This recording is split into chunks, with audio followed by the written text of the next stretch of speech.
hiikni Adwaa inni guddaan tokkummaadhaan dhaabbachuun yoo danda'ame injifannoo kamuu galmeessisuun akka danda'u argisiisa.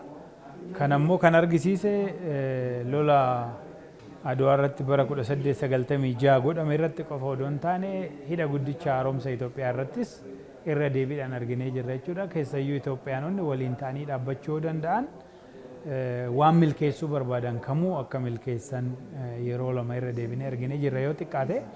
Kanaafuu dhaloonni ammaa kuni garaagartummaan ilaalchaa xixiqqaan akkuma jirutti ta'ee waan waloo irratti waan biyyaalessaa irratti garuu wajjin dhaabbachuu yoo dandeenye haala salphaadhaan milkeessuu akka dandeenyu sirriitti kan nutti argisiisudha jechuudha. Ilaalchi yeroo sanitti ture maalinni warri qalama gogaa adii qabanii warra qalama gogaa gurraacha qabanii hin caalan qofaa miti barsiisuus qabanii akka barbaadanitti qabeenya isaaniitis irraa saamanii bulchuu hin danda'anii kan jedhu ture. Simplistic. Warra Awurooppaa keessayyuu warra Awurooppaan taane rabbitu kennee fi kenna akkasii qabu waan jedhudha. So Itoophiyaanonni waan san cabsaniiru jechuudha. Lakki akkasii miti. Warri gurraachis of ta'anii waan isaanitti fayyadamuu hin danda'anii. Qaama humnaan isaan cabsuu dhufes immoo humnaan ofirraa dhowwuu hin danda'anii. Tokko ta'anii dhaabbachuu yoo danda'an qalamni waan fe'es ta'u injifachuun hin danda'aman jedhu argisiise jechuudha. Sun immoo Itoophiyaa walaba godhuu qofa odoo hin taane biyyoota kolonii jala jiranis kolonii jala bahuudha akka socho'an ergaa ergeef jechuudha. Pan-Afrikaanizimii jabeesse jechuudha. Pan-Afrikaanizimii qofaa miti biyyootumti san godhaa turan biyyootumti Awurooppatu akka dhaabbatanii yaadanii fi wanni kun sirrii miti. Ilaalchi keenya kun sirrii miti. Namni hundi wal qixa jedhanii akka yaadanis godhee jira. Kanaafuu akkuma waliigalaatti hiika addunyaan eenyummaa irratti qabdu kan jijjiiredha jechuudha.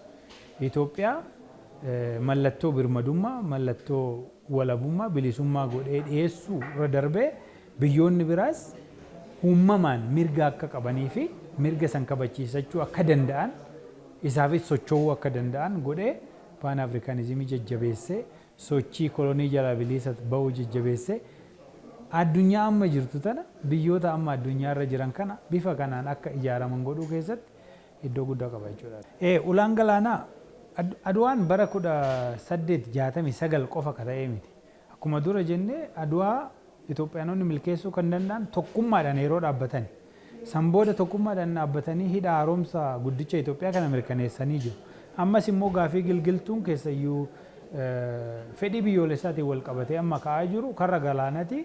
Kanas Itoophiyaanonni waliin dhaabbatanii milkeessuu akka danda'an homaa shakkiin hin jiru garuu dhaloonni amma jiru dargaggeessi amma jiru kun seenaa kanarraa baratanii waan kana milkeessuudhaan harka wal qabatanii garaagartummaa yaadaa akkuma jiru ta'e waan kanarratti garuu tokko taanee dhaabbannee milkeessuu qabna numa jedhu itti dabalaa galatooma.